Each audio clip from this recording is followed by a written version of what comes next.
Today's guest is an independent virologist and researcher who investigated for therapeutic solutions early on in the COVID pandemic.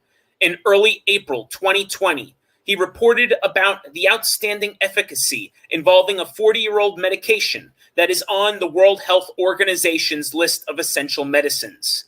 Later in the year, he reported about the effectiveness of it at all stages of COVID.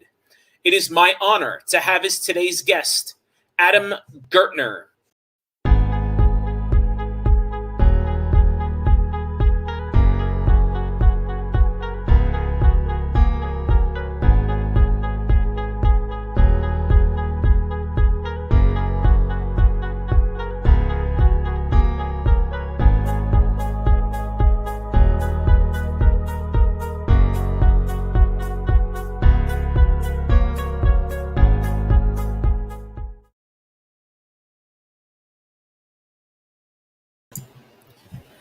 Good evening, everyone, and welcome to episode 2 of Joe's Place, the Joe Giannotti Podcast. It is my honor, let's get right into it. It is my honor to have as today's guest, independent virologist and researcher, Adam Gaertner, on today. Good evening, Adam. Good afternoon, Adam. Thank you so much for coming on, and I want to get right into it. Let's talk about how you found out about ivermectin back in April of 2020. Very first thing I did, I'd started looking at it back in February. Started looking at the actual virus itself, looking at the kinds of cells that it got into. And from there, I was looking at similar viruses that got into those same cells, used the same receptors, had similar effects and so forth. And so I came back with a few that acted similarly. Hepatitis C was among them, being the entry in the liver cells and so forth. So from there, I looked to see what was actually working for hepatitis C. And from there, I found intron A, which is recombinant interferon alpha 2B. Obviously, that's a really expensive drug, but it's also endogenously produced. So I started looking to see if there were other drugs that caused endogenous production. And after a good month or so of searching, I came across an old research paper that it was just one line in a very otherwise large paper that was talking about how treatment with ivermectin increased the levels of interferon alpha 2B. And so from there, I thought, okay, so I found ivermectin. It was a possibility.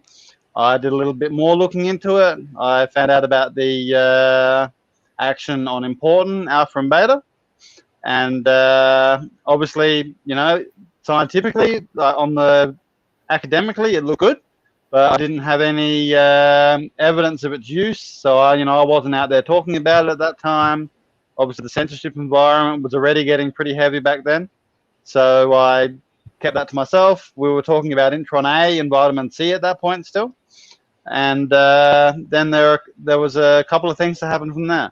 There was the Australian in vitro study on ivermectin that showed it worked really well in vitro, even though they claimed that a really high dose, an absurdly high dose was required. And there was also a hospital in Colombia, I believe it was. And was it Colombia? It was around somewhere in South America, but it was a Colombian doctor that actually passed me an internal hospital report of ivermectin being used there. And the doctor had noted that, hey, look, nobody died. Everyone got sick. Everyone got better, rather. Because what had happened in this hospital, they had actually run out of hydroxychloroquine. And so they were just trying any random drugs to desperately try to find a solution for it. You just brought up something. Using all the tools in the tool shed.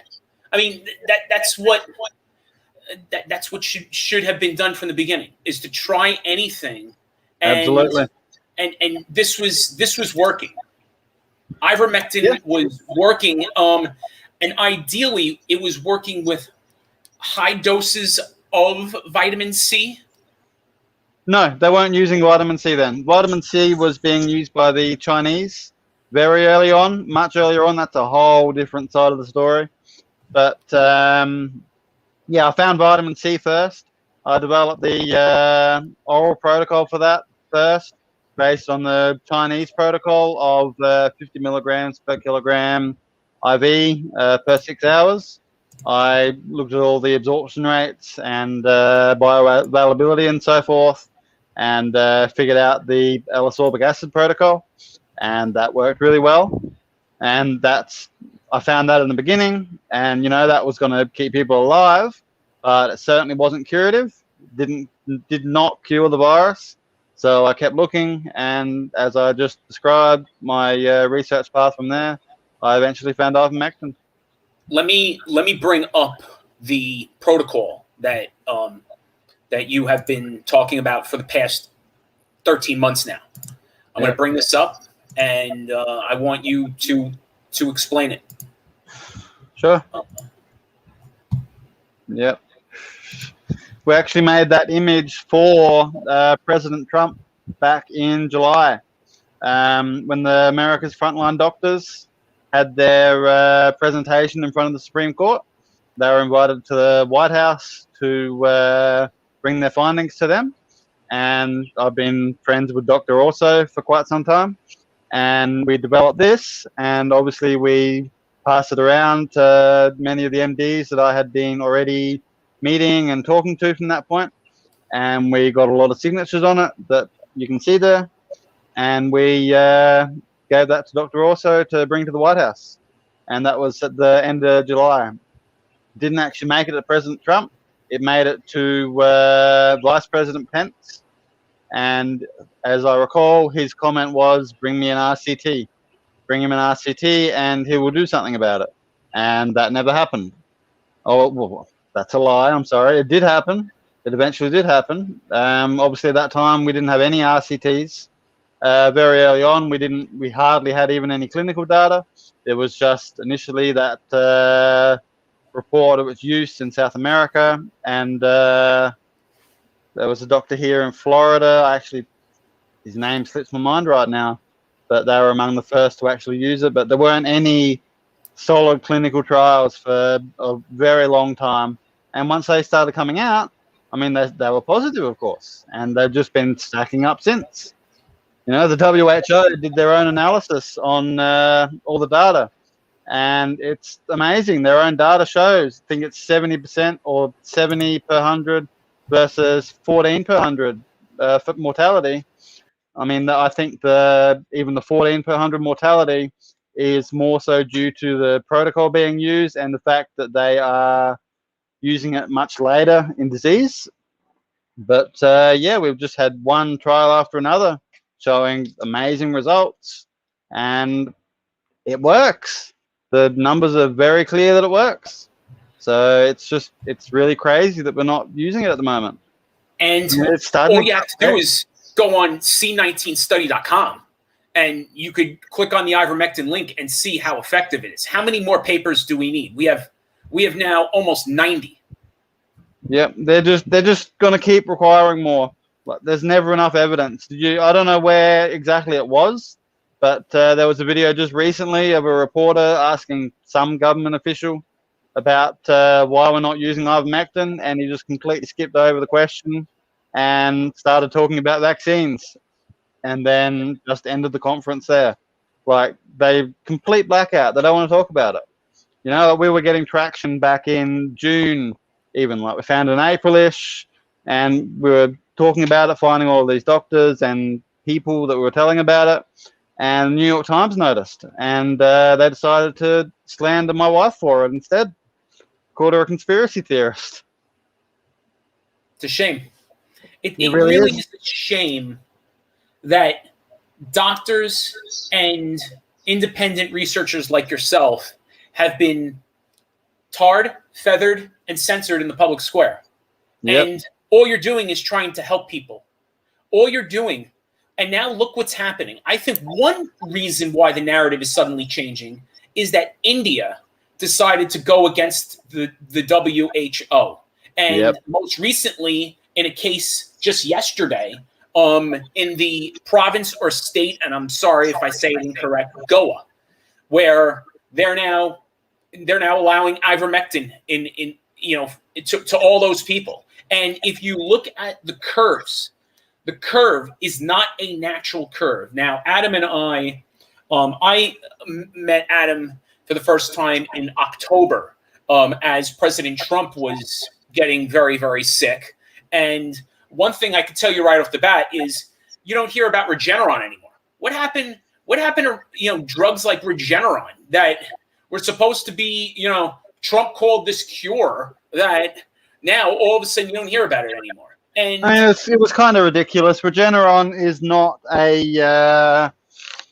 it's not a drug. It is antibodies. It is monoclonal antibodies purified from recovered patients. I mean, that's all good and well. You got to make sure that you get the right antibodies for the right strain that somebody is infected with. But good luck producing that en masse. I mean, it's just not going to happen. You can't get that much blood from people that have recovered enough to treat everybody with those. So it's a great treatment if you've got access to it, but it's never going to be a wide-scale treatment.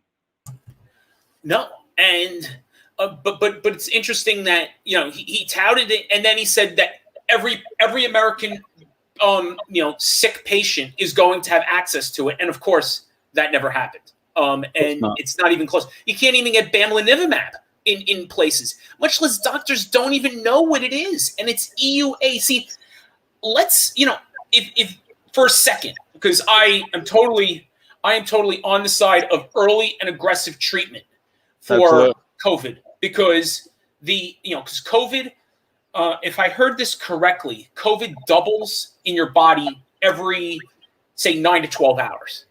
Okay. And so you're in a race against the clock. By day 5, it's almost too late.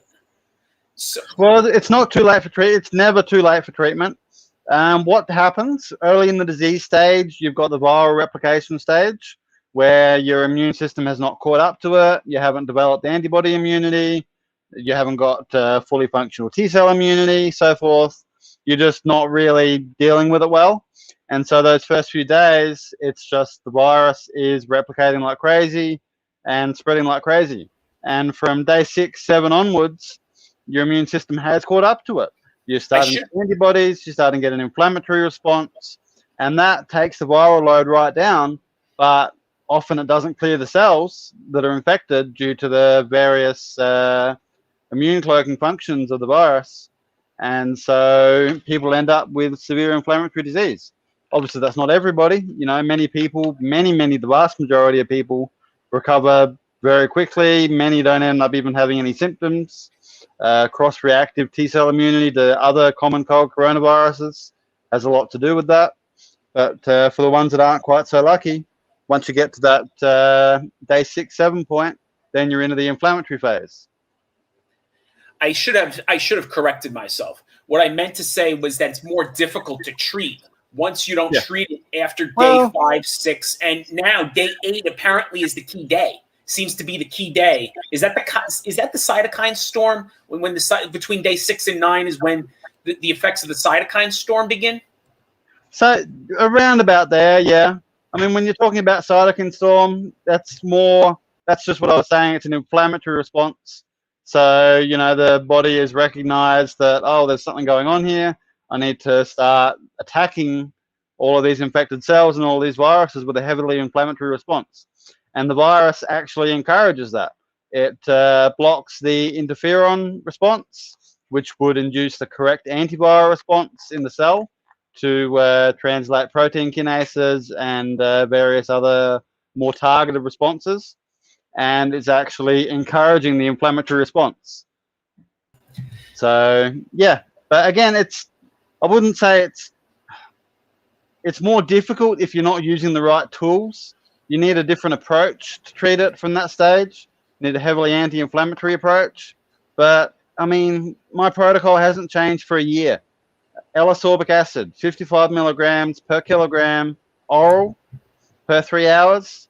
And, I mean, when you're in the later stages, you can escalate that. Maybe you can start using IV ascorbic acid.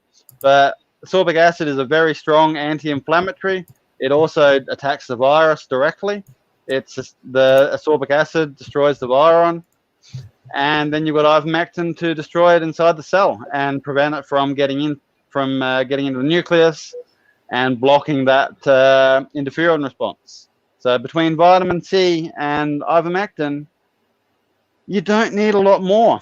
People develop various pathologies depending on how much inflammatory damage has been done. So you need to address those sometimes in a really severe stage. And besides that, maybe doxycycline. Yeah, that can be helpful. That has antiviral properties itself, especially if you're getting into sepsis and you've got a bacterial infection that's starting to take off, especially if the immune system has worn itself out, for lack of a better word, and the bacteria can just spread freely. But ivermectin, vitamin C is really generally all you're going to need at high dose. Nobody should be dying of this. Nobody at all should be dying of COVID-19. Not a single person. And the evidence, India has the best evidence right now that if you treat it early or prophylactically with ivermectin and vitamin C, it shows that the death rate is significantly less, much less the sick rate. Yeah. Yeah, I'm starting to wonder if India isn't going to blow the lid off of everything that's going on right now. Like I said, Goa, they've just started speaking out against WHO. And, I mean, it's difficult to say definitely that, it is the case that using ivermectin has sent India's case rates plummeting now. But there's always an argument that can be made because, you look at other countries that have endorsed it. Peru endorsed it really early. Their curve did not go immediately down. That was mainly because of political interference. And, they weren't actually using it. They had supply issues, so on and so forth. So relying on aggregated data just from the entire country, it's always a dicey prospect. You're not really going to get anywhere with all the skeptics because they'll always have some kind of answer for it. But, I think the RCTs we've got are the best evidence at this point. You can look at India and obviously you can say that they started using it, they started handing it out like candy, cases are falling off a cliff. But it's not going to get you anywhere with these skeptics that just won't believe anything, especially with the government agencies. But Adam, unfortunately not. And unfortunately, a problem that we have here in the United States is that families are having to go to court to get ivermectin for people that are in the right to try situation. Whatever happened to right to try? It's shameful. It's shameful corruption is what it is. And there was even that court case where they were ordered by the court to do it and they kept fighting it. I think the woman actually ended up dying because they You're talking about Deb Bucko, who lives in my region, and I brought that up with Chris Ponte on Tuesday. And Newsday refused to cover it, which is the local paper here. But I'm not afraid to cover it because this woman did not die with dignity at all. This woman suffered until her last breath, and it is tragic. It's tragic. Whereas the woman in Chicago, Narajay Fipe, she ended up surviving, and it seemed like in that case they used 15 doses. Does that sound right? It seemed like they used 15, according to Mary Beth Pfeiffer, who's been doing an outstanding job following all the different court cases about ivermectin, and she was on the Zoom call the other night for the FLCCC, and she spoke about this, and she spoke about how more and more people are going to go to lawyers now. They're not, people are not going to take it anymore. They're going to do whatever they can to save their family member's life. Once you're under the hospital's control, good luck to you. If you've got a good hospital that's going to treat, then that's fantastic. But you get these hospitals that are just refusing to use the medicine. A good benchmark is if they're using remdesivir. Remdesivir has been proven to be completely useless. The WHO has even retracted their endorsement of it. And yet they're still using it. And, I've heard from some people that they're They've been treated so badly like this, they've managed to survive anyway, thank goodness. And then the hospitals are coming after them for these massive, massive bills. Like, are you kidding me? So what right do they have to bill people $1 million for nearly killing them and refusing them treatment? It's a joke. It's an absolute joke. And let's not forget, some of these places are also getting $30,000+ per COVID patient. So they're that's getting still going money on on top of that. Yeah, they're incentivized to kill people. They're financially incentivized by NIH to kill people. Thank you, Dr. Fauci, for that one. By the way, I have decided on, at least me individually, I don't care about my guests, but I refuse to mention his name because that man, in my opinion, should be the face of this. When history comes down, years and decades and centuries later. I don't think it's going to be years. I reckon, you look at some of the news that's floating around. No, I'm talking about Adam, I'm talking about history. Because I'm not talking about recently, and we'll get into recently in a second, but I'm talking about history. When history comes down, I want the face of, because COVID's going to look this is going to be a really dark time. History is going to show this is very dark. And I want him to be the face of that. I want him to be the face in a negative way. Because what he has done, and more is coming out. Here, I was listening before we came on. I was listening to Glenn Beck, and he had Rand Paul on. And Rand Paul grilled him the other day, about 2 weeks ago. Yeah. And one thing that puzzles me is why are Walensky, the directors of the NIH and the NIAID, okay, Barrick, why are all of these people not sworn under oath? Let's put them under oath. I agree. And maybe there's going to be enough pressure now to finally put them under oath. They need to be. There's just no consequences, even if they are under oath and they point blank lie. Where are the consequences coming from? Is the DC district attorney going to go after them and prosecute Tony Fauci? I have doubts. But at least we could see to the world what kind of liars they are when they testify under oath. It'd be nice. It'd be nice if they could see that these people are such terrible liars and that we need to stop listening to them. But is it going to happen? Again, positive note, I think it might be happening. Again, I was just starting to say before, you look at some of the news that's coming out, it kind of seems like they're throwing Fauci and Bill Gates, but at least Fauci under the bus a bit. It looks like they're starting to look into the origins of the virus. They're starting to look into why NIH funded its creation. You did an outstanding job transitioning to the next topic. And let me bring it up. Let me bring this up. And I highly recommend everyone to read this article by Nicholas Wade. I'm sorry. This is let me bring up the article. My apologies. I brought up the wrong tab. We'll get into that tab in a second, which is part of the article. But the article is called Origin of COVID, Following the Clues. Did People or Nature Open Pandora's Box at Wuhan? Written by Nicholas Wade, May 2nd. If you go on to medium.com, you could just type in Nicholas Wade Medium and you could find the article. Nicholas Wade has been a science writer and science editor-in-chief for the New York Times for many, many years, for 3 decades. And he is one of the most well-respected science writers. And he goes into detail talking about the origins of COVID, following the clues. And Adam, what I want to ask you is what Wade talks about here. And let me make sure I bring up the right link. No, I'm sorry. Let me try one more time. I'll bring up the right link here, which will be where are we so far? Because we could talk about the past all we want, and that's for investigators to discuss. But where are we now? Where are we now in this investigation? And so there are 4 things that he talks about. Here are the players who he talks about. that are most likely deserve to blame. First, Chinese virologist. Okay.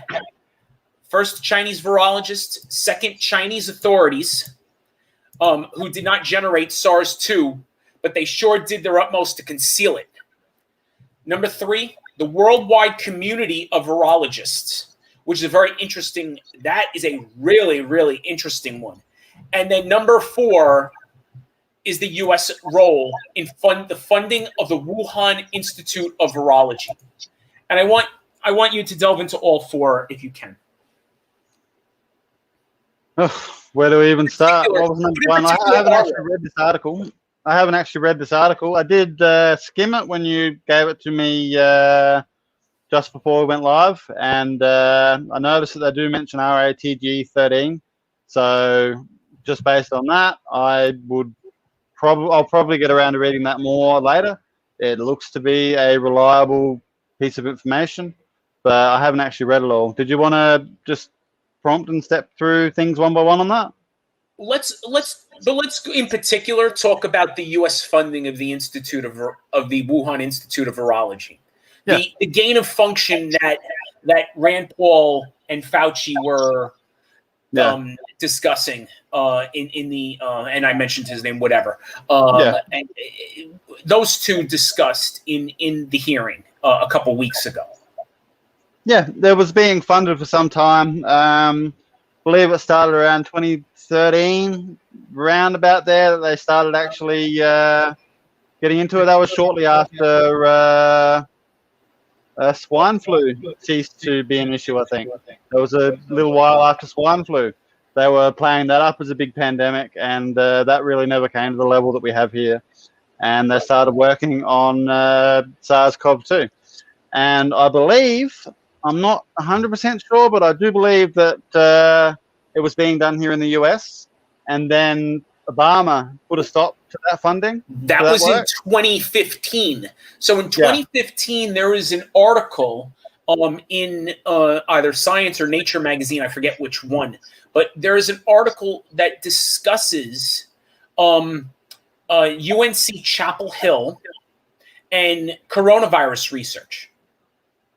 And I'm going to find that because I think it's very important for this conversation. And at that point, that was when Obama put a stop to it. And Trump did not know that the director of the NIAID was going around him. He didn't go around him. That's the funny thing. He pulled a fast one on him. He didn't go around him? Explain that, He didn't go around him. No, he pulled a fast one on him. It was when he was brand newly in office that I don't know, it might have been just the first few days that Trump was in office. Tony Fauci actually came to him with the funding request for Wuhan, and it was approved. And at that time, they moved the work from here over to Wuhan. Wow. I'm pretty sure that's how it happened. They moved it to Wuhan in 2014. I might be mistaken on that, but I think that is the timeline. But I do know whatever it was, it occurred in 2017. It occurred in Trump's first year. That I definitely know. I definitely know that it occurred in Trump's first year. And I want to let me bring up. Here it is. Here's an article from 2015 in Nature magazine. And I'm going to bring this up right now. 2015 Nature magazine, and it's titled "Engineer Bat Virus Stirs Debate Over Risky Research." Right. And it talks about, in this article, the creation of a chimera known as gain-of-function research. Yeah. I mean, I don't think that's the same virus. I don't think that's the same virus that they're talking about, but same line of work. But the whole point of the gain of function, and that's when the Obama administration went ahead and banned funding for gain of function research. That's when that Obama decided, his administration, and again, to the best of my knowledge, I thought Trump's administration had the ban kept on during this period of time. But Oh, again, in the US, as yeah. long as the director's still there, he could do whatever he wants, unfortunately. Yeah, in the US it was banned, but not in China. And not us funding it in China. Unfortunately, that is sadly the case. Mm-hmm. And we have found that out, years later because of Tucker Carlson's brave work. He has mentioned that on the air where, they're trying to still connect that link of the NIH and the NIAID to the Wuhan lab. And all of this, Adam, all of this is just so sad. It's just so sad that people didn't need to die. 3.5 million people have died from COVID unnecessarily. Yeah. It's just The funniest thing, in the very beginning of the pandemic, when it was in Wuhan, everyone saw their line going like this with cases. It was going up, up, up, up, up, and then it just went sideways. And everyone laughed at them and said, no, that's not true. You're lying, China. They weren't lying. They've had treatment from the beginning. Of course they have. Yep. Of course they have. And whatever it is, who knows what it is, but people aren't dying in China. They've been back to normal, and they've been laughing at us since August of 2020 when photos surfaced on Twitter of parties going on in Wuhan in their main stadium. They had parties with 20,000 young people, while as in the United States, people were prisoners, and in many cases they still are today, sadly. Yep. Yep, they're laughing at us. They are benefiting. They're obviously benefiting absolutely the most from this. It's a bioweapon. It's one part of a much wider war they've been engaging in for at least the last 30 years. This is the culmination of it. And they're laughing at us. They are taking over predominance in the world. And the US is just letting it go. Do you think, this is just your opinion, of course, do you think Trump expedited that process now, again, we don't know if this is, I don't think we will never, ever know if this was done intentionally or by accident. And we better not know if it was done intentionally, because at that point we're at nuclear war, unfortunately. I mean, I don't know. That's the big question, isn't it? Was Trump complicit, or was he just foolish? Did he? I mean, it seems like Fauci pulled a fast one on him in 2017, and we got so much information to him.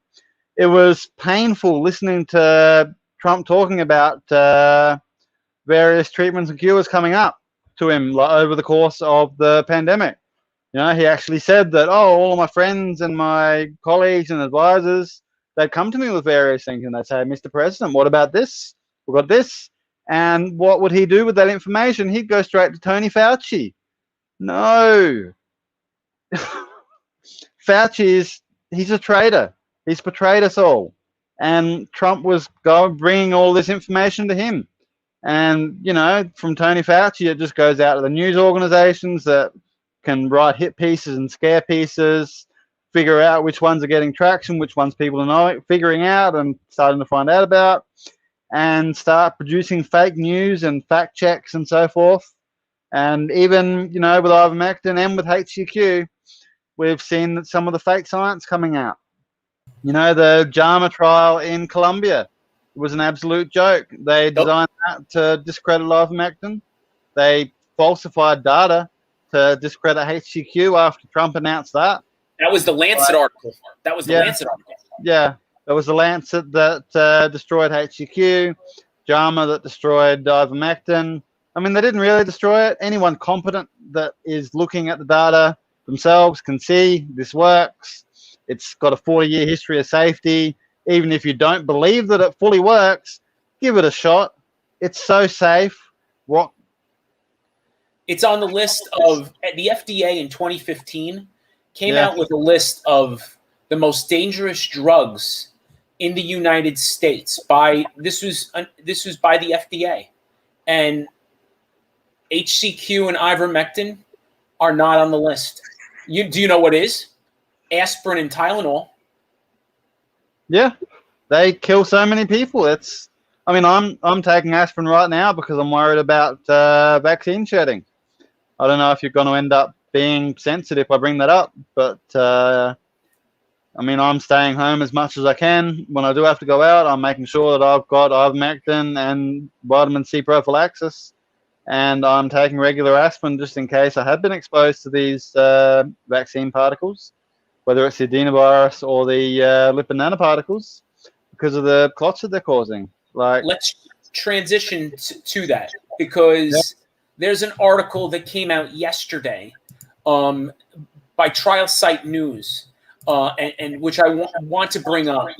And the article is, did Pfizer fail to perform industry standard animal testing prior to initiation of mRNA clinical trials? And this was a FOIA request by a group of Canadian physicians. And I highlighted something very interesting that I want you to get into.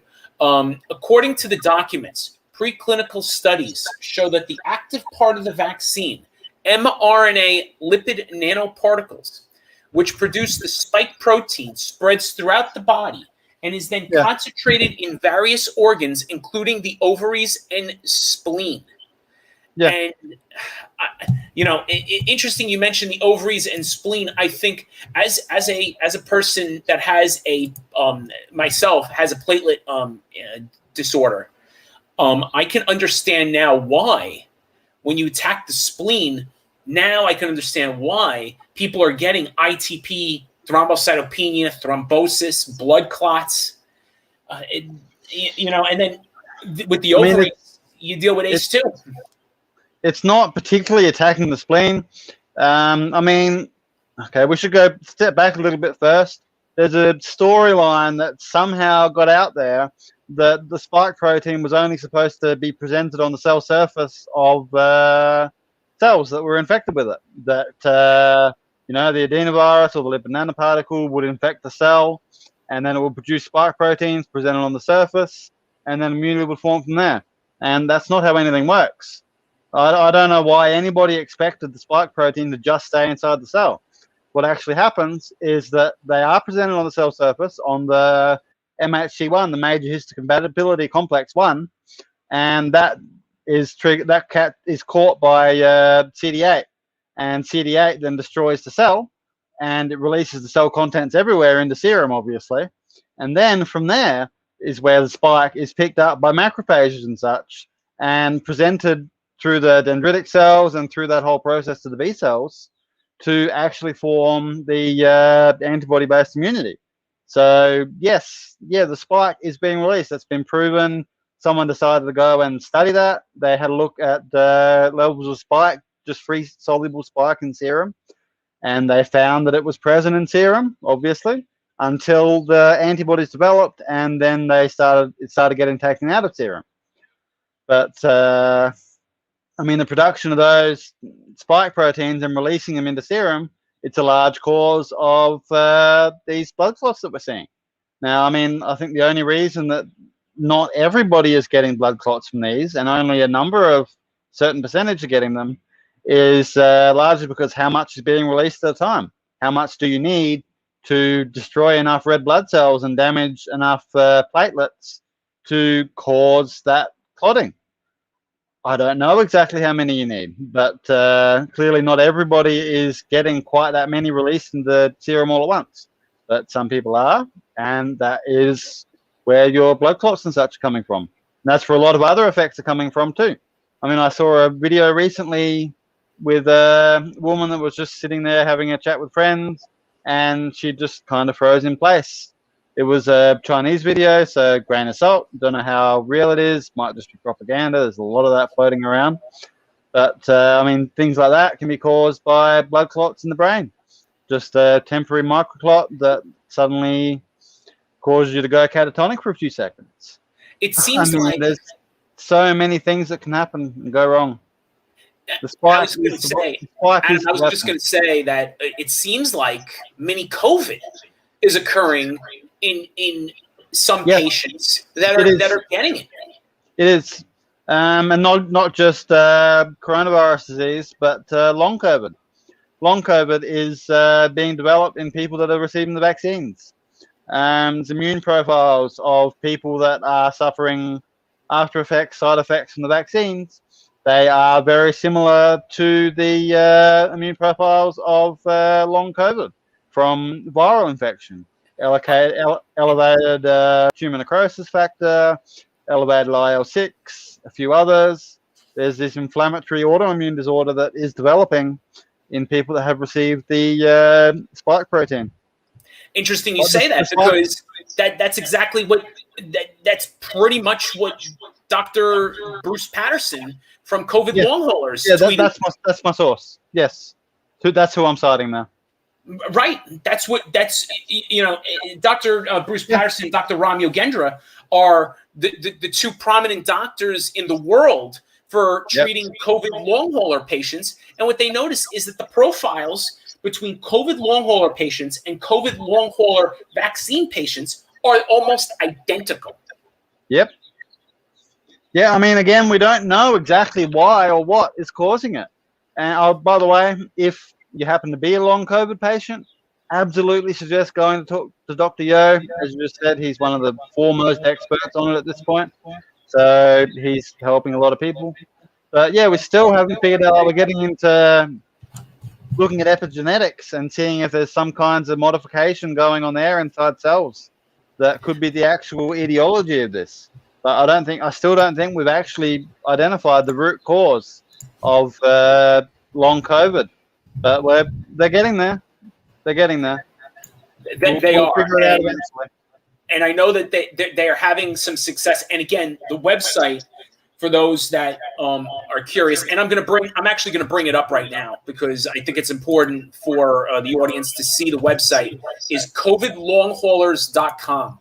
covidlonghaulers.com. The site is here, and again, research, prediction, diagnosis, and treatment for chronic COVID. So it's just unbelievable to see that the profiles are almost identical. But the other thing is that this is why, with the vaccines, that's why it takes 5 years to develop a decent and good vaccine. I'm not anti-vaccine at all. I'm just pro-question and pro-safe vaccine. Yeah, this one hasn't been out anywhere near enough for even medium-term studies, let alone long-term studies. And, I mean, these are the medium-term studies that we're starting to see come out now, is that people are getting long COVID from these vaccines. But the spike is the bioweapon. The spike is what has been engineered so heavily to cause all of these unique pathologies. And that's what's being given to everybody as a vaccine. It's not a vaccine. It is not a vaccine. But then there's data that shows, and this is what I really don't understand. Why are people that have recovered from COVID being told that they have to get the vaccine when there's plenty of evidence that shows that, one, you have a 1% or less chance of getting COVID a second time, and two, the profiles that they see of COVID patients that have recovered, they show that their antibodies and their immunity are up to 10 times greater than those who have been vaccinated. Yeah, 5 to 8 times in what I've seen. It's insane. There's no scientific reason for it. I mean, everybody knows this, I think. But if you've had the disease, you don't get the vaccine for it. Like there might be an exception in tetanus. I mean, that might be the only exception that I know of.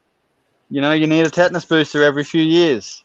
But apart from that, it's well known. You just don't do that. There's something else. There's another agenda why they need to get a vaccine into every single person's arm. There is something else going on, and you need to find out what that is before, if someone's considering getting vaccinated, find out what else is going on beforehand, because you can't, I'll say you can't undo it. That's my line of work at the moment. I'm trying to reverse some of the damage. I've been working on this for about 6 months. It's really funny. I've been working on this for a good long while now, and there's been absolutely minimal interest in my works. Like, people say, well, wait, why would you want to prevent the vaccine taking effect? Why would you want to reverse the immunity from it? This is just don't take the vaccine, they say. Many people don't have a choice anymore. And we're starting to see the effects of these various autoimmune diseases and disorders coming to light now. Long COVID, autoimmunity. The one saving grace is that the spike cannot be produced permanently. There's a bit of scaremongering around that, if you get the vaccine, it'll be permanently there and your DNA will be changed forever. That's not the case. No, of course not. Yeah, like absolute worst case. Even presuming that, say, the adenovirus, say they're lying about what's in the shot, and there's a HIV retroviral transcription factor, reverse transcriptase. And say, just for the sake of argument, that reverse transcriptase was in there, and it is recording the spike mRNA into the DNA. Worst case, the cell's going to keep producing spike until it gets destroyed by CD8. It's not going to be produced forever. So that's one saving grace there. But as for the disease that it causes, long COVID, we still don't know exactly why or how that's happening. It can't be persistent spike. It just can't be. It might be. Anything's possible. We've seen so many crazy revelations lately. But, it's really, really unlikely that long COVID, whether by the virus or by the vaccine, is caused by persistent spike. I don't see how it could be that. It's more likely to be something epigenetic that is inducing some change. Adam, but again, we don't know. Adam, I want to ask you, speaking about long COVID, one thing that I have noticed through the last year of long COVID is that the overwhelming majority of cases that I have seen are, and I've been trying to help Dr. Yogendra and Dr. Patterson direct people in their direction for those who have had long COVID. One thing I see is that the overwhelming majority of people with long COVID are between the ages of 21 and 45. Really? Is there a reason for that? Could it be because, and I've noticed it in women, one possible theory on that was menstrual cycles. I don't know. It's just strange that is where I'm seeing the core patients. Now, maybe it's just me seeing that, and maybe because of technology, where older people, are not privy to technology. But I have seen quite a few cases of younger people, and certainly with the COVID long hauler vaccines, I'm seeing 21 to 45 age group. Huh. No, generally speaking, long COVID is an entire different ballgame. I haven't put my efforts into really understanding it or looking deeply into it. Generally, I defer to Dr. Yogendra on what his latest findings might be and all of the work he's been doing, all of the wonderful work that he's been doing. No, I didn't know that, and that is really interesting. It really is intriguing that again, maybe it's technology. It could be as simple as just people, they have their phones.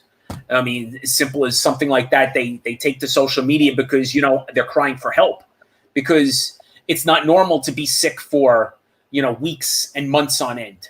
It's not normal to be laying in bed for weeks and months on end from an illness. No, it's really not. It does happen. You Sure. Get some viruses like dengue fever, where that can cause a protracted illness. But how common is dengue fever in the United States? Not very. Right. Not at all. But yes. And then your other question is, why is the death rate in the United States so much higher? We'll call it Western world. Let's the whole Western world. Than in Africa, South America. Yeah, I mean, I'm just going to, on that point, I'm just going to say that there is a wider war taking place. There is a hot international war. I mean, you might even call it World War III. Not being fought with bullets, it's being fought with propaganda. And we are losing. We are losing badly. And that's one reason why the West has such a much higher death rate. I mean, the other reason, of course, is evidence-based medicine. I mean, it's a great sounding name for a method of conducting medicine. Of course, you want to base your medicine on evidence. But what it really is, it is a framework by which, I mean, and again, I'm going to blame Dr. Fauci for this, having run NIH for the last 30 years and having been responsible for how our doctors and medical professionals have been taught. But what it basically boils down to is that only believe what you read in the journal. Look at the RCT. We need an RCT. Don't bother trying to understand how the drug works or why it works. Just trust the farmers that are the ones that are allowed to get these massive trials approved, and go with what we tell you works. I just thought of something. Very limited. Adam, yeah. I just thought of something. Okay. Yeah. Imagine if have you ever seen the movie Outbreak with Dustin Hoffman? Don't think I have. Okay. This was about a Ebola-like virus that spread like COVID in the mid-90s. It's a film that I've seen 100 times. Okay. It's with Donald Sutherland. It had a whole, huge cast. And I was thinking, if this was real life and they had the antidote, okay, they actually ended up at the end of the film having the antidote, which saved, and it was primarily isolated to just one town. If this was real life and the director of the NIAID was part of these meetings, I could see him saying, well, we need peer-reviewed studies. We need tier 3, level 3 peer-reviewed studies on all of this. And you cannot start giving out that medicine until you have that. By then, we're all dead. Because in the film, the death rate was 90%, like Ebola. Yeah. Essentially. Yeah, I could see that. I could. Yep. Could you imagine if Ebola was worse in the United States? I mean, it might only be a matter of time with the amount of gain-of-function research going on. And I mean, this isn't research that's confined to governments and, top-of-the-line experts. Like, anybody can do this kind of research. I wrote a paper in 2019 that I was stunned that we hadn't had a massive viral outbreak already with the prevalence and ease of access to technologies like CRISPR. Like, it really isn't rocket science to create these chimera viruses. I mean, what was done to SARS-CoV-2, that took some expertise. But, there's so much potential out there for much more dangerous epidemics. Which is why, for those that have had COVID fatigue and those who I have heard plenty of people, including my own family, that just want to move on. The reason why I keep saying we have to find all of this out now is because we have to prevent future pandemics. And if we can, I don't know if it's possible, but we're going to try. I mean, we can't have this happen. Because the next one could kill 25, 30, 40 times more people. Oh, I think we've already got the next pandemic, and the next pandemic, I think Biden just said just recently from the podium, if we don't start looking at Alzheimer's, all of our hospital beds are going to be full of people with Alzheimer's in 15 years.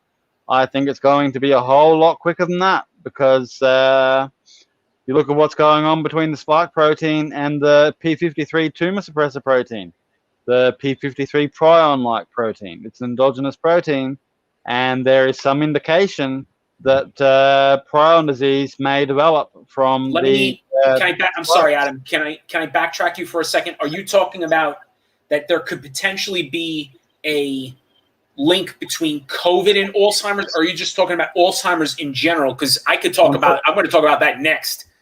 I'm talking about the vaccines and Lewy bodies, and that moving on to Alzheimer's, dementia, brain disease in general. There's indications that the mRNA and the adenovirus, the spike protein itself, causing epigenetic changes in the p53 protein that may be seeding prion disease in who knows what percentage of people that are getting these shots. So we could be seeing a lot of that within a year or two. One thing we don't know. A couple of really prominent experts have talked about this as well. So, Adam, one thing we don't know yet is we don't know the long-term effects of these vaccines. We just don't. I mean, I don't care who you are. Okay, we don't know the long-term effects of these vaccines. One, and two, Alzheimer's is a problem to begin with because as I've been reading, I read nutritional books, and one is written by Joseph Perlmutter called Grain Brain. And it talks about how eating certain foods like processed bread is causing inflammation, which in turn is causing either inflammation in the gut or inflammation in the head, in the brain. Which, lo and behold, how does Alzheimer's become such a problem? Alzheimer's is becoming a major problem now, Adam, and this is before any possibility of what you had just talked about. Any possibility of being, having an issue with the vaccines. Yeah. I have looked at Alzheimer's previously, and there is some interesting work that came out just a little while ago that the plaque formations in the brain, they are not the etiology of Alzheimer's disease. But they have taken animal models and they've managed to remove those plaques, various means, and it still didn't improve cognitive function or any other such survival. So it seems that the primary etiology of Alzheimer's disease is simply senescent old brain cells. And I mean, let's be honest here, it's pretty damn clear that President Biden is suffering Alzheimer's disease. I mean, I can't make a diagnosis of him, but it's looking pretty bad. And when he first took office, I contacted the White House and I said, you guys should look at using GDF11. I might be able to assist you with that, because when you're looking at a disease that the root etiology is just senescent cells, GDF11, it's an endogenous protein that destroys senescent cells, replaces them from stem cells, and elongates telomeres. So it recycles out these old cells and grows new ones. And that may be, I mean, in mice, it's already been proven to dramatically improve cognitive function in mice that had induced Alzheimer's. So, I mean, we might already be sitting on a cure for Alzheimer's. I've already contacted the White House about it. They never came back to me. That's kind of normal. But, I mean, we already might have a cure for Alzheimer's disease. And I say cure because it would address the root cause of the problem, which appears to be simply senescent non-functional brain cells, because it's not the plaques that are causing the Alzheimer's disease. Gotcha. There's a question for you, and there's a question for you about the Pfizer vax.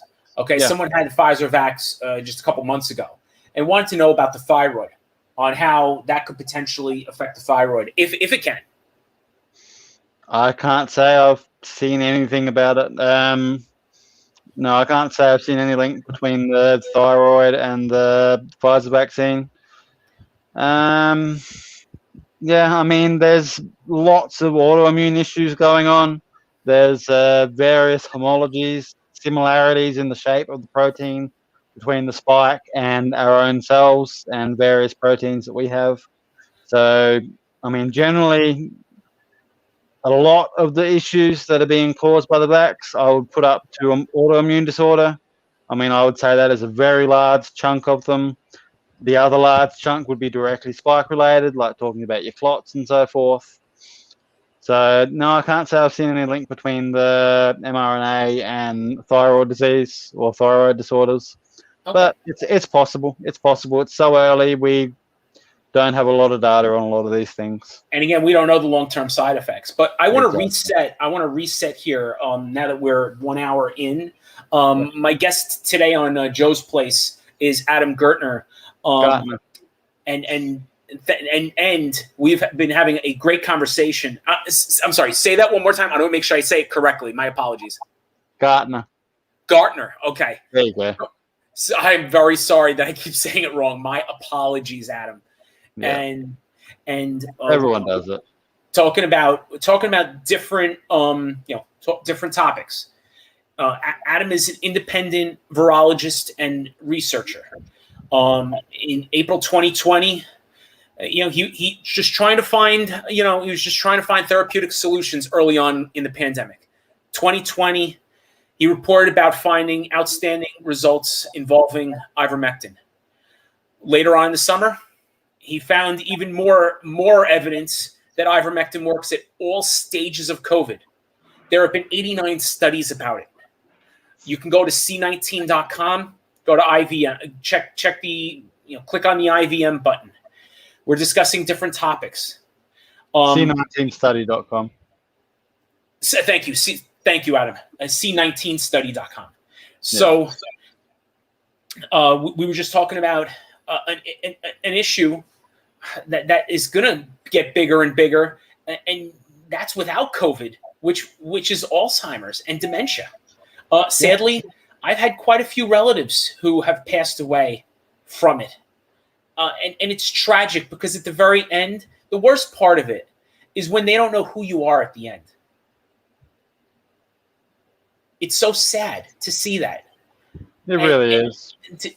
This is something that could be treated in so many aspects, including being in good health. Because as Joseph Perlmutter, who wrote Grain Brain, said, just stop eating, certain foods, certain processed foods such as white bread, and I've seen some convincing links. I've seen some convincing links between a lack of what's generally called the bad cholesterols, the LDLs, and Alzheimer's disease as well. So it could be that the public health advice that, avoid these bad cholesterols, that could be what's causing these problems at this point. Very interesting. It is. Very How public health advice just seems to keep killing people. Well, doesn't seem like very good public health advice. Adam, all you have to do is watch, if you're watching TV and you see the commercials from Big Pharma, you see the fast food commercials. You see, yeah.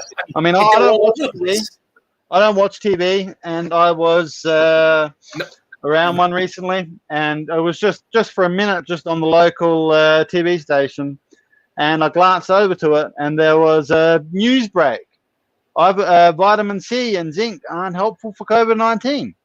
Like, they're just flooding the airwaves with this stuff. I don't watch TV at all. I do not watch cable. I don't watch regular broadcast TV. I just avoid it entirely because it's 99% propaganda, and there's better things to do with your life. Just turn it off. Well, Completely unplug. I'll watch news clips sometimes. I'll watch Tucker maybe, sometimes, rarely. But other than that, there's better things to do in the world. I've always been a sports fan, so for me, I only watch sports and weather. Weather because of my profession, and sports. The only thing I watch in sports is really hockey, because the best part of hockey to me is when teams go to overtime and they're fighting for a Stanley Cup. Now, with that said, when you see commercials, all the commercials are Big Pharma and fast food. Big Pharma, fast food, and unhealthy lifestyles, alcohol, everything unhealthy. We need to. I don't understand. Since when did good health become so controversial? About 30 years ago, I'd say. About since Fauci took over NIH, I'd say, roughly thereabouts. Might have had something to do with it.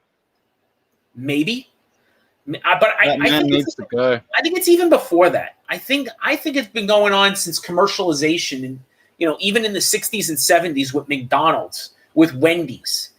These big corporations that sell these inexpensive foods that are so unhealthy. And Adam, at one point I weighed almost 500 pounds.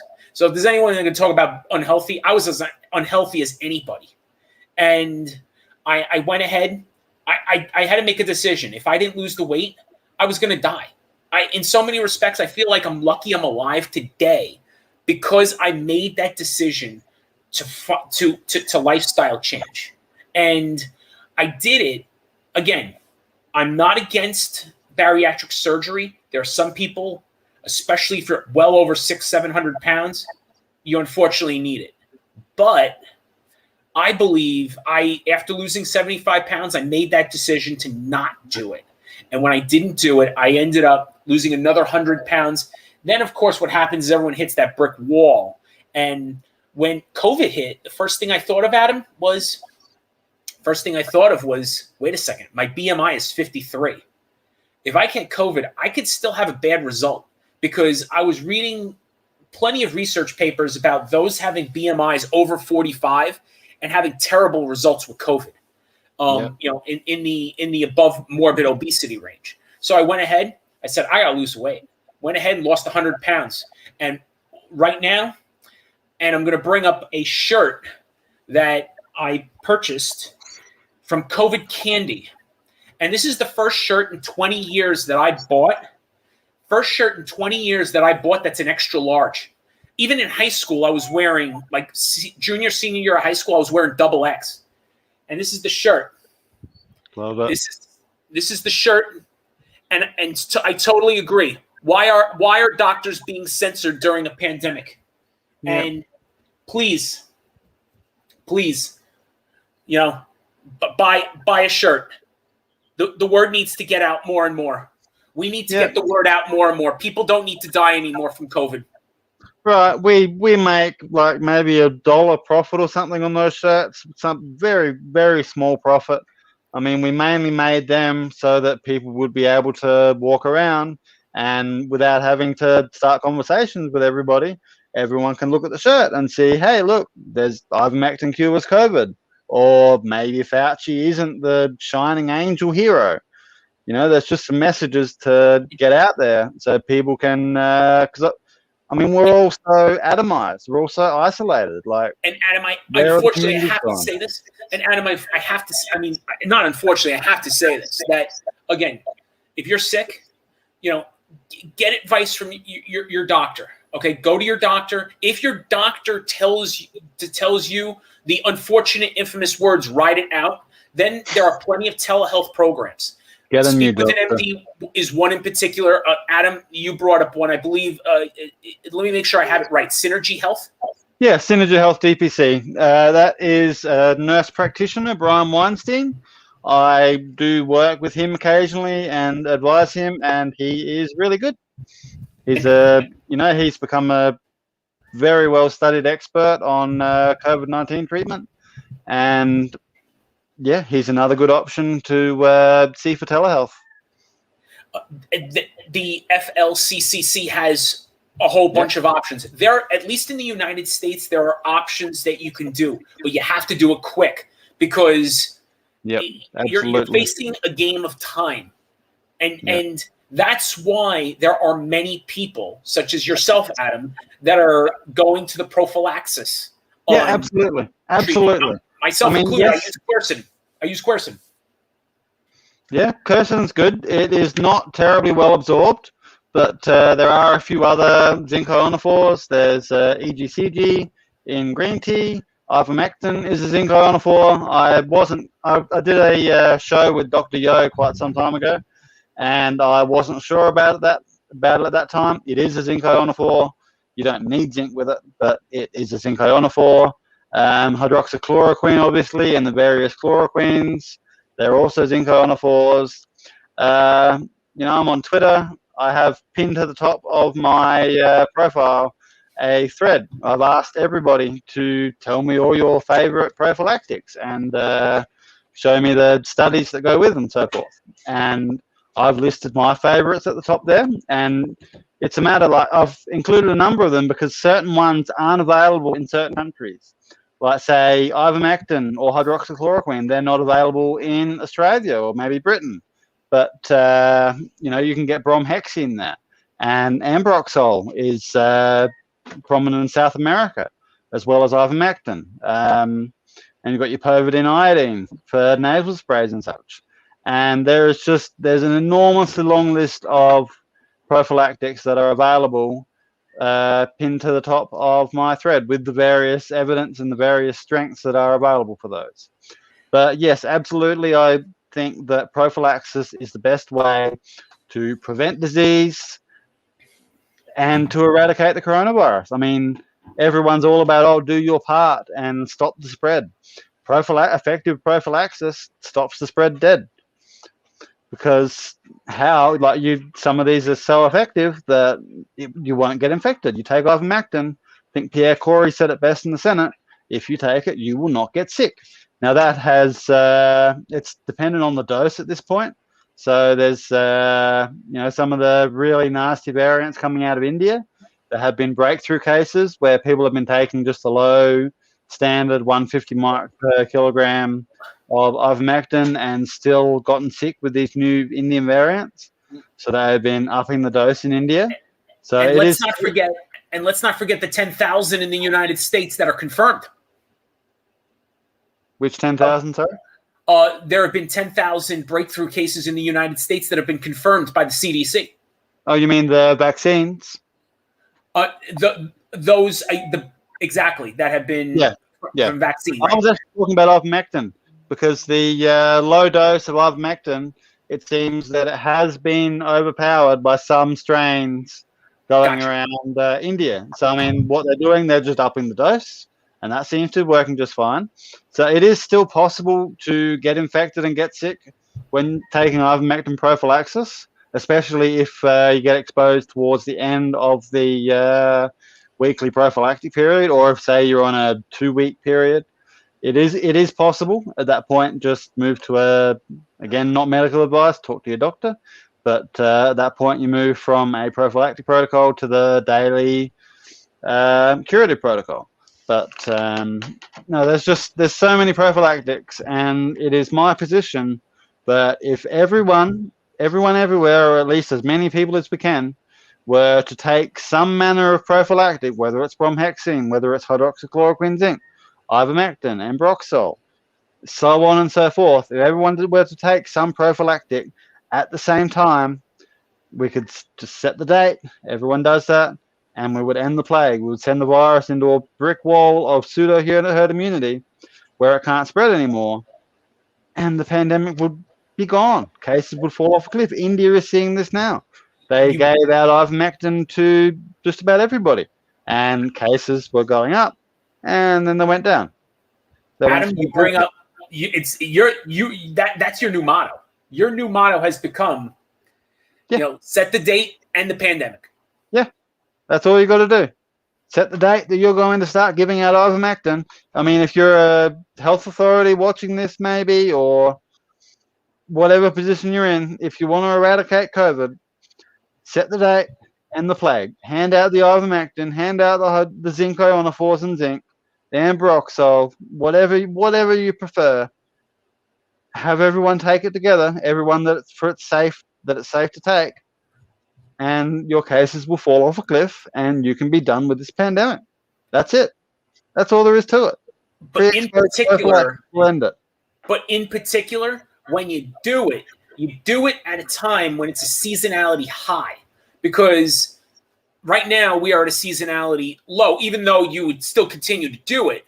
But in particular, when between October and January, when you are at a seasonal high, because there's plenty of evidence, and I brought this up on numerous occasions on numerous shows, including my first episode, where COVID is now seasonal endemic. Now that we have more than a year's worth of data, it's showing that COVID is seasonal endemic. In particular, when you have cases falling within a span of less than a week apart. And for example, I'm bringing up Michigan. So Michigan and Western New York, they saw their major increase, and then within a week apart from 2020 to 2021, decreasing and quickly. So nature, even though this is very possible, that's a man-made virus made in a lab, it's still following. I'm thinking it's more than likely that's the case. More than likely, it probably is. I would say 99.99%. There, right, Adam? In that, right? Exactly. And we're going to find that out sooner than later. I think there's overwhelming pressure, specifically from Rand Paul right now. Rand is doing an amazing job. And, frankly, I've got to wonder if they're not going to tell everybody everything that's happened here. I mean, the virus is just one aspect of it. Guess what else Fauci's been on top of? He's been on top of the vaccines. Yes. You've got a number of these Nobel Prize winners and these top virologists and vaccinologists that are coming out and saying point blank, everybody that gets these vaccines is going to die. Everybody, with no exception. Everyone is going to die, whether it's ADE, whether it's prion disease, whether it's autoimmunity. Right. Something is going to kill all these people, and Fauci is on top of those as well. And I'm wondering, given the war angle of this, that we are at war and that we are losing, that if they aren't going to scapegoat Fauci for this, they bring it out that it was developed in the lab and they blame Fauci for it. And then how else would you be able to tell hundreds of millions of people, oh, sorry, you're going to die within a few years now? You couldn't just come out and say that without a scapegoat. That's right. And it looks to me they might have their scapegoat lined up. By the way, I don't know what the next is going to look like. I want to ask you this question right now. Why do you think the director of the NIAID is all of a sudden bringing up this possibility, and now they're going to investigate the lab? What they're talking about, that COVID was made in a lab. Do you think they're trying to cover something up? You think they're trying to cover something up? There's no covering it up at this point. The virological evidence is there. It's been there from the beginning. But it looks like maybe the pressure is on him now. Maybe he can feel that pressure coming, that he's going to be the scapegoat. And so maybe he's trying to weasel out of it. So, we should have an investigation. Look, I didn't do it. All I know is this. To help him. But all I know is this: the last 4 weeks, all you hear about is two people, him and Gates. Yep. Gates is the other one. Gates is awful. Gates is the worst. And I'll tell you something. He knows about ivermectin. Obviously, these people know about ivermectin. They've known about it for a long time. I mean, the New York Times came after us in June of last year for talking about it with some fake news. Came after my wife. But they know about it. And what Bill Gates has been doing, he has been developing a version of ivermectin that is long-acting. It's water-soluble. Ivermectin, as it stands in its natural form, it is lipid-soluble. So it can maybe get stored in fats, but, it's still largely excreted. But they're developing a water-soluble ivermectin that may be able to recirculate in serum and persist for quite some time. They did a trial where they gave somebody 50 micrograms per kilogram ivermectin every day for a month. They did this 4 people at a time for some inane reason. But they recorded no negative side effects from daily ivermectin for a month. Very low dose. But I don't know if maybe they've got this as a fallback in case the word gets out and they can't control it anymore. They can say, hey, look, we've got a patented ivermectin here. We can give that to everybody. But the big danger with the water-soluble persistent ivermectin is that it may cause sterility. There is some indication that ivermectin, when it's persistent in the system for a long time, it can slowly start causing inflammatory damage to the testes, to the ovaries. Like for your short-term doses for curing COVID or for a weekly dose for preventative, doesn't seem that that's the case because, your weekly dose, you give it time to clear out of the system. everything calms down, it's all right, get the next dose. But for a long-acting version of it that's staying in the system for a month or more, there's a good chance it's going to end up sterilizing people. So if Bill Gates comes out with a version of ivermectin and starts acting like the big hero, if you're planning to have children, that is not a version I would take. That is not a version I would touch at all. That's very interesting that you bring that up, because I have not heard that about the possibility of ivermectin use and sterilization. And that's kind of for those that are using prophylactically and early treatment that are under the age of 35. That's kind of scary, especially. It is a little bit scary. But at the same time, that article that we brought up before about Pfizer, it looks like it could, the same thing could be happening with the vaccinations. Yeah, the thing about ivermectin is it is a very rarely reported. Like generally, the only place it's been reported is where animals have received subcutaneous injections of it, and in a subcutaneous injection, it is present in the system for a very long time, and those animals have disturbed menstrual cycles, the female animals obviously, for about 3 months, and then everything goes back to normal. But the idea of the weekly or the FLCCC protocol, which is 2 weekly, is that the drug has time to clear, and then you can take the next one. That's also I'm sorry, I've got a terrible habit of losing my train of thought halfway through. No, it's okay. It's quite okay. And no, this conversation is outstanding. Right, because people need to know. Unfortunately, 15 months out, there are people that still have no idea that there is early treatment that could be used. There is that, and what comes down to, and this is why the very first line of what I had today was, this is used for educational purposes. Educate yourself. Having knowledge is key for everything, not just COVID, any issue, any difficult issue. And don't be afraid to ask questions. I always say this, and I tell so many people this: don't be afraid to ask.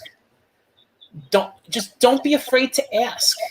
And one thing people do go ask. People go and ask. They obviously, there's so many things that are completely absurd about this, so they go and ask. But who are they asking? They'll go and Google it. They'll get a Snopes fact check. They'll get New York Times lying to them. Where, people have to be lucky enough to have found some of these more reliable sources of information. Maybe they heard of Pierre Corey in the Senate, or they heard of the FLCCC, or, maybe they've heard of the frontline doctors and they don't buy the smear campaign that went on against them. I want to add Peter McCullough and Richard Urso to that list too. Yes. Yeah, they're wonderful. They're on the front line of this fight. It's a political fight as much as it is a medical one, because if it was just a medical fight, we've won. We've got the cure. Use it. It's a joke, but it's political. There's a war. We're in the middle of a war, a hot war between China against the Western world and ourselves against ourselves, it seems, at some points. But, there's immense amount of corruption going around. And this is a political fight as much as it is a medical fight. There's also a third dynamic, and it's the social media fight. Because the propaganda angle. And this is where James O'Keefe has been so great. James O'Keefe has been so spot on, having whistleblowers on. Most recently, the one on the 2 whistleblowers from Facebook who came out and talked about how their algorithms about vaccine hesitancy, and how that they would intentionally, for those who had what they quote vaccine hesitancy, the algorithm would bring them automatically, essentially shadow ban them, and in some cases suspend and ban them, which is very, very sad, very, very, very tragic Why can't we have all opinions?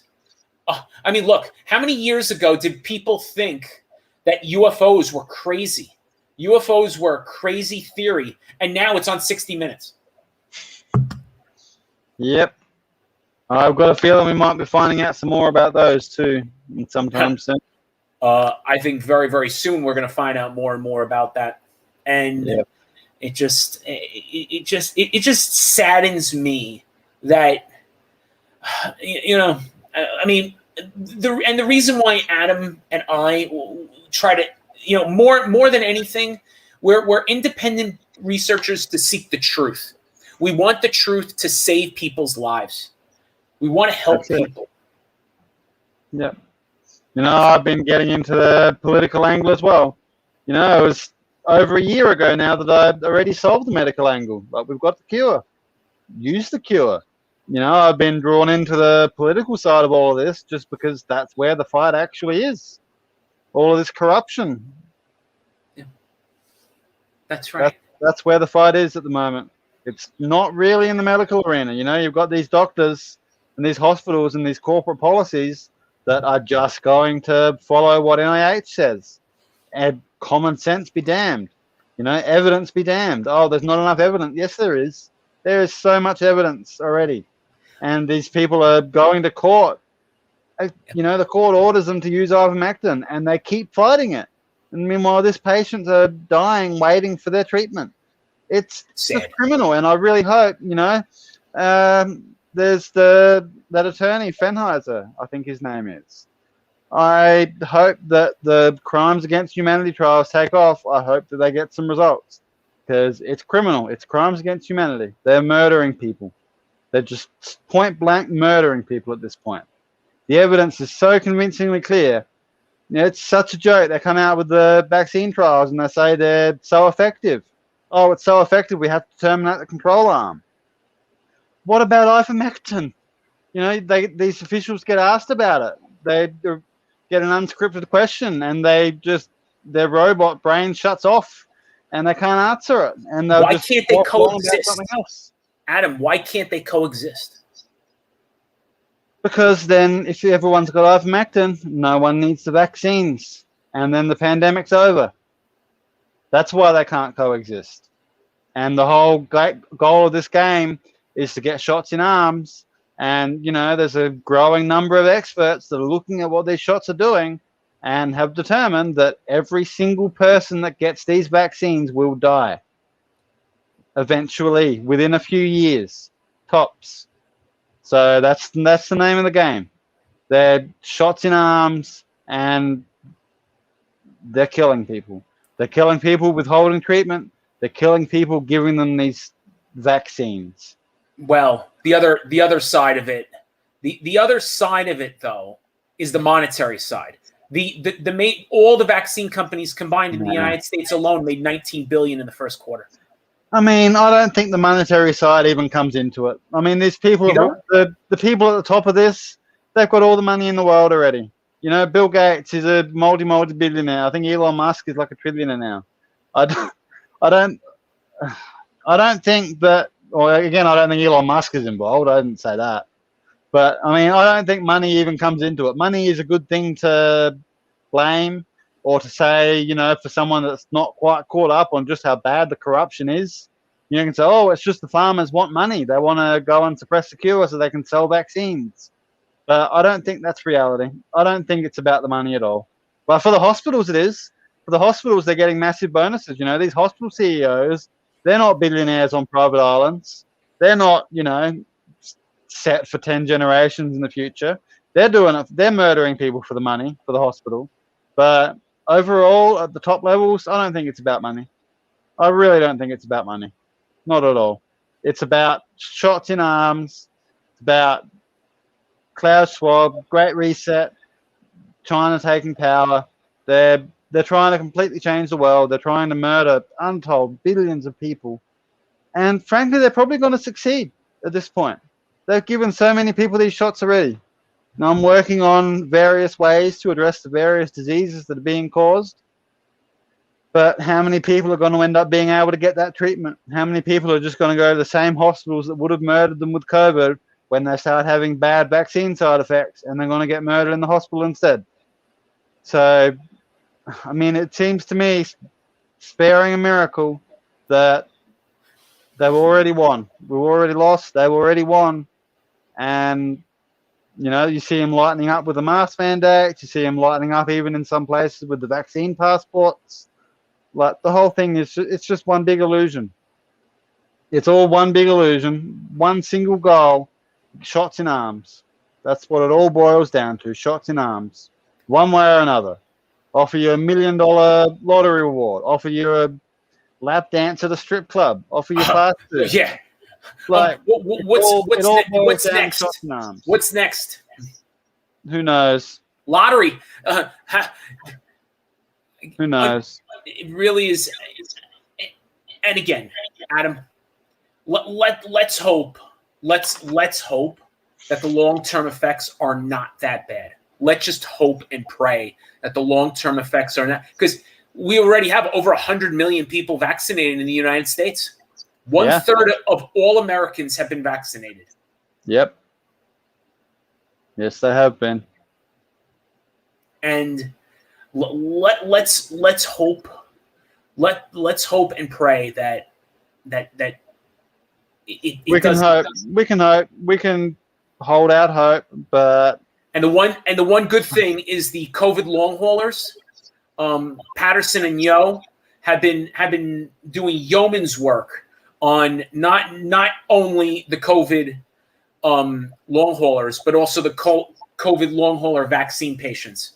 And I hope to try to get them on soon, because I would like them to talk about this. This is something that needs to be discussed. It has to be discussed in the public square. There are too many people now. And no, we're not talking about just VAERS. People are taking to social media saying we're sick. And there's not, again, VAERS, if you file a false VAERS report, that's a federal crime. Yep. And I have said that consistently. You I found it really amazing. File a fake report. And they need to be thoroughly investigated. It's just so tragic. What has happened throughout it really this is. I'm just kind of amazed that, you see the new Twitter headlines that, VAERS are just submitted by individual people that don't mean anything. The system is the only system, the official system that we have to record vaccine adverse events, and it still only captures 1 in 100, if we're lucky. I said this in the lecture recently, that, we're looking at about a 0.05% officially reported adverse event rate.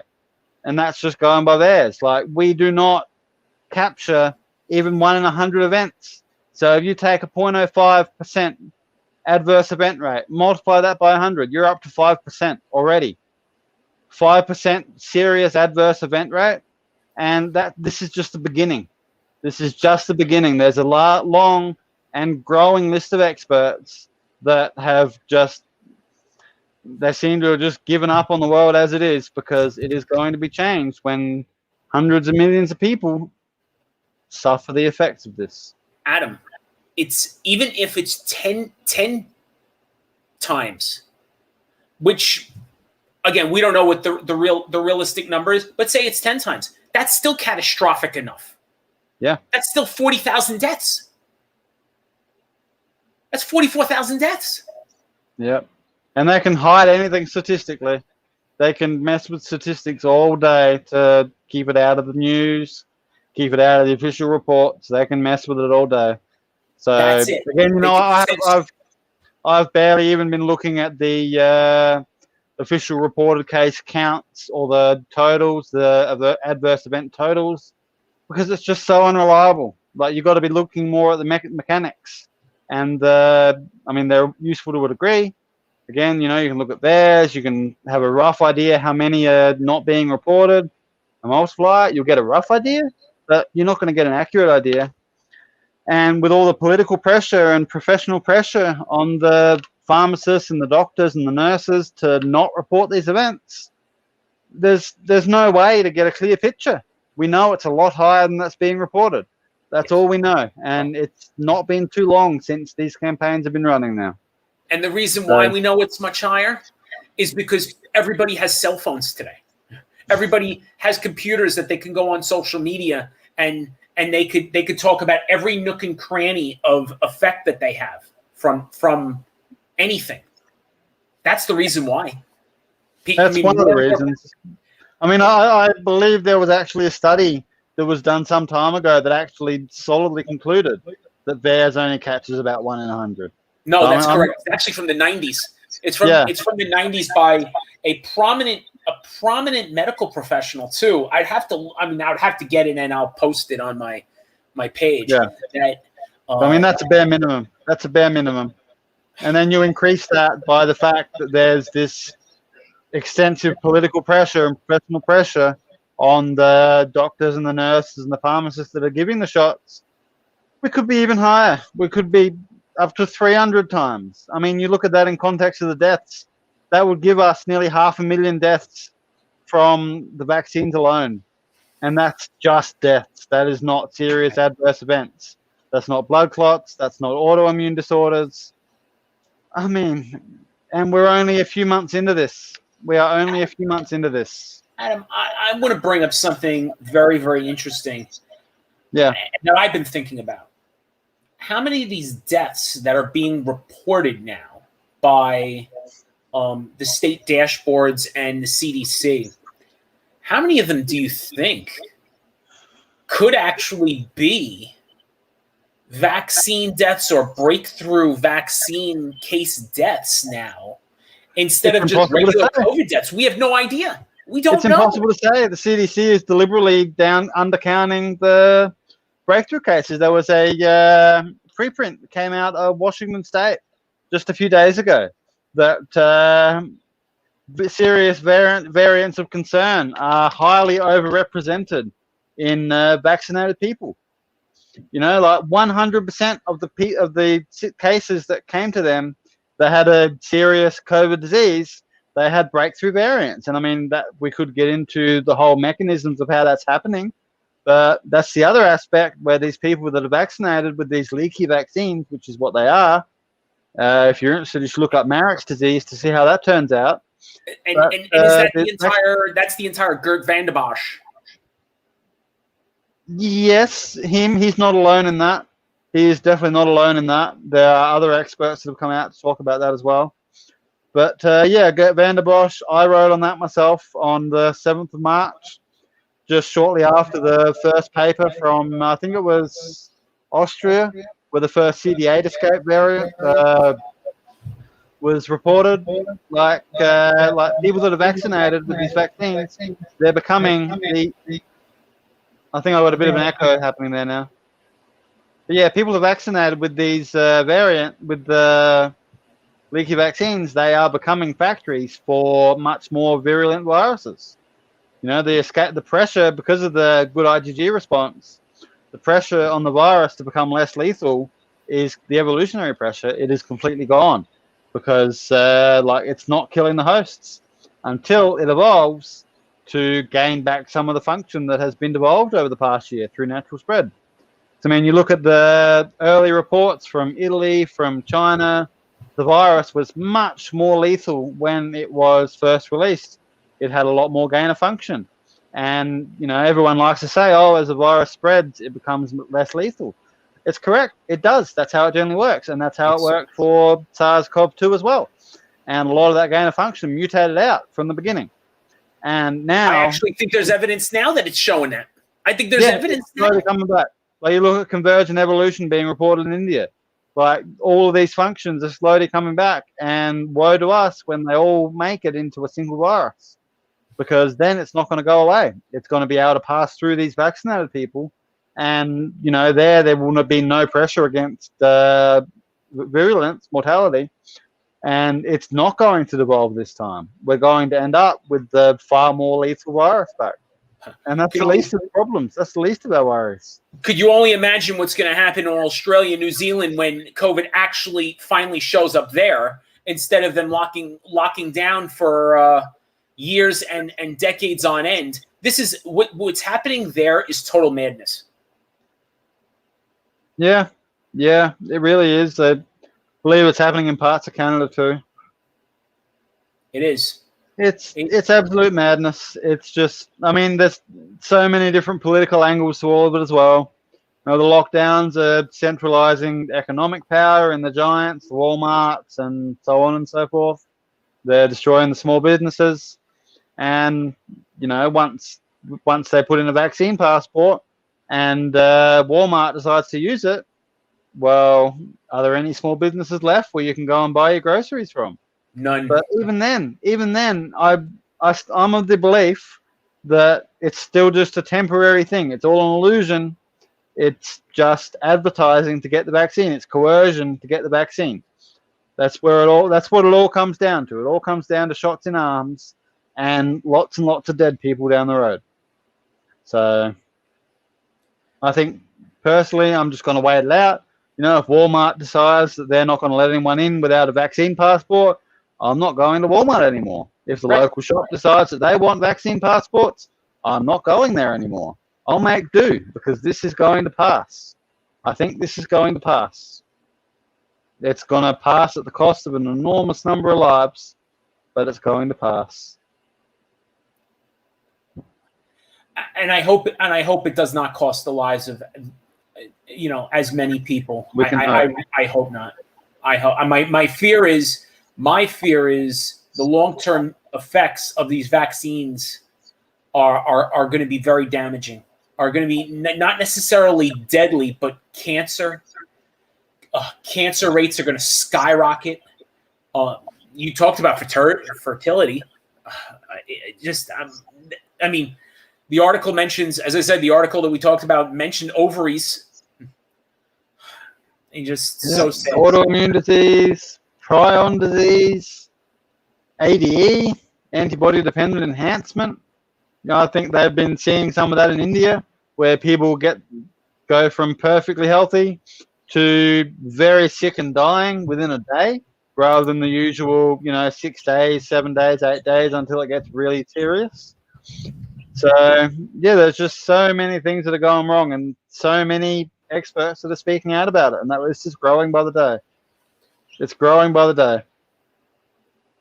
Adam, I want to thank you for coming on today and talking about COVID and treatment and all of this, because this is a very important topic. I think more important now than 14 months ago. Now that we're in a very critical phase of COVID, in my opinion. We are. And I would just say to the people that are being pressured by their workplaces, by their universities, by the local shops even maybe, I am strongly opposed to these vaccines that we have presently. If we end up with an oral vaccine that provides a good IgA response and a good CD8 cytotoxic T-cell response, I might be in favor of those, because those can provide the initial protection against initial infection. But the ones that we have, and again, we didn't even cover the latest study, I believe it was the Lancet, where they lied about they've just proven they lied about the efficacy of the Pfizer, Moderna, AstraZeneca, and Johnson & Johnson vaccines. They use I forget exactly which measures they use, but I do want to ask that, because I want to ask you about I'm glad you brought that up, because I did want to talk about this. I want you to talk about what is the difference between relative risk reduction and absolute risk reduction. Relative risk reduction is, say, in a narrow cohort. So you pick a bunch of patients that are predisposed to disease, then you see how many of those get sick. Absolute risk reduction is against the entire population. What is the entire population's risk of getting serious disease? And we know that the entire population's risk is very, very low. We know that it's only like a 1% or less mortality. And what they did, they reported the overall efficacy. So I could say, hey, look, we gave the vaccine to people and 99% of them didn't get sick. So it must work. It must be 99% effective. But among the risk groups, it's less than 1.5% effective. Like, they're doing nothing. I mean, I was reluctant to, I looked at their data and I looked at it originally. I was like, okay, it seems like they are effective. It seems like even given all the other bad effects, one thing we'll give them credit for is that they seem to be effective preventing disease. But that's not the case. You're seeing, in the UK at one point, it was 100% of the hospitalized patients with COVID were the ones that were vaccinated. It's not having any beneficial effect at all. And, we're definitely going to get censored for talking about this, I guess. But so be it. We probably will.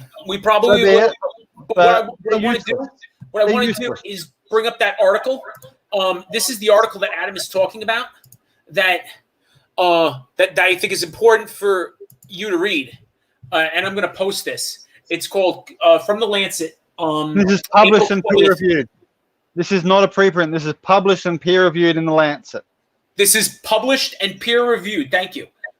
COVID-19 vaccine efficacy and effectiveness. The elephant not in the room.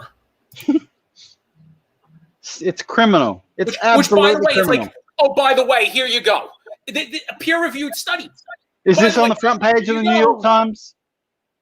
Is it? Is the nightly news talking about this? Oh, wait, the vaccines do nothing. Right. No, of course not. It's just, get your vaccines. Oh, we'll reopen and we'll stop crushing your small business after 80% of people have gotten the vaccine or something. Why? Why do you want everyone to take these useless vaccines? And we know why. It's because they're going to kill most of the people that take them, if not all of them. I hate to say it. I really hate to say it. I hope you're wrong. Recognize there's a lot of people watching that probably have taken these vaccines. And that's why my work at the moment is focused on finding treatments, finding answers to these questions, because these questions are pressing and where time is short. Time is short to find an answer to this. I hope you're very wrong. I hope and pray that you are very wrong about that. Me too. I don't think so, but me too. I hope I'm wrong. And with that, Adam, thank you so much for coming on. Absolutely. You have yourself a great night. And again, please, we are in an information war right now. Please do your own research. This is for educational purposes. If you get sick with COVID, or if you have an adverse reaction to the COVID vaccine, please, there's covidlonghaulers.com. You can go Synergy Health, speak with an MD if your physician will not give you any medication or just tell you to ride it out. So thank you for stopping by and watching Joe's Place, the Joe Giannotti Podcast. Have a great evening and have a great Memorial Day holiday.